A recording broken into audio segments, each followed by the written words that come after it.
సంవత్సరాల నుంచి వినాయక్ నగర్లో ఉంటున్నామని తెలిపిన సంజీవ ఆర్థిక ఇబ్బంది వల్ల 60 గజాల ఫ్లాట్ని అమ్మడం జరిగింది.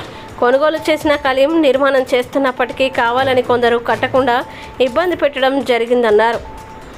భూమి రోడ్డు స్థలంలో లేదు, మా భూమిలోనే నిర్మాణం చేస్తున్నారు. కాంగ్రెస్ కార్పొరేటర్ అనుచరుడు ఎవరు లేరు, కొనుగోలు చేసి అతనే నిర్మాణం చేస్తున్నారు.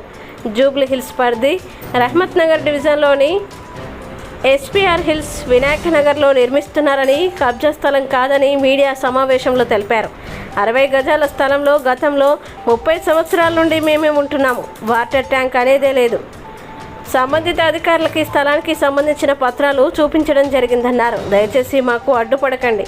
డీ ఫామ్ పట్టా, నల్ల బిల్లు, కరెంటు బిల్లు, ట్యాక్స్ పత్రాలు అన్నీ ఉన్నాయి. మా స్థలంలో తప్పుడు ప్రచారాలు మానుకోవాలని మీడియాతో తెలిపారు. 40 years నుంచి మేము ఇక్కడే ఉంటున్నాం. నేను పుట్టక ముందు వచ్చింది ఇక్కడ. మీరు కావాలైతే బస్సు పెద్దలు ఎవరికన్నా అడగొచ్చు. నేను ఈడనే పుట్టినాను, మా అక్క ఈడనే పుట్టింది, మా తమ్ముడు ఎక్స్పైర్ అయిపోయాడు యాక్సిడెంట్లో. బస్సు వాళ్ళందరికీ తెలుసు, బస్సులో నివాసం ఉంటున్న అందరికీ తెలుసు. మా ఆర్థిక పరిస్థితి మంచిగా లేక మేము ఇన్ని రోజులు కట్టుకోలేకుండే, అదేదో ఇప్పుడు మాతో అయినంత వరకు ఇప్పుడు దాన్ని పగలగొట్టి కట్టుకుందామని చూస్తున్నాం.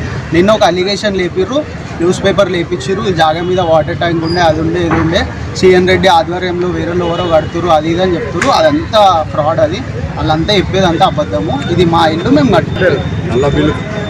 సంజీవ్ మా డాడీ, సంజీవ ఎవరు ఆబ్జెక్షన్ చేస్తారు? ఎవరు మీద నల్ల కరెంట్ అన్నీ ఉన్నాయి. మమ్మీ పేరు మీద గత 20 years నుంచి బిల్డింగ్స్ ఉన్నాయి, అన్నీ ఉన్నాయి. మీకు ఆబ్జెక్షన్ ఎవరు చేస్తారు? ఆబ్జెక్షన్ ఎవరు చేస్తారు?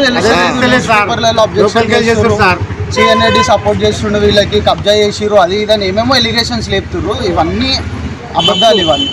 ఇది మాది. మీరు బస్సులో ఎవరికి అడిగినా చెప్తారు. గత 40 years నుంచి మేము ఇక్కడే లీడర్స్ అడగండి అనే చెప్తాడు. రోడ్ మీద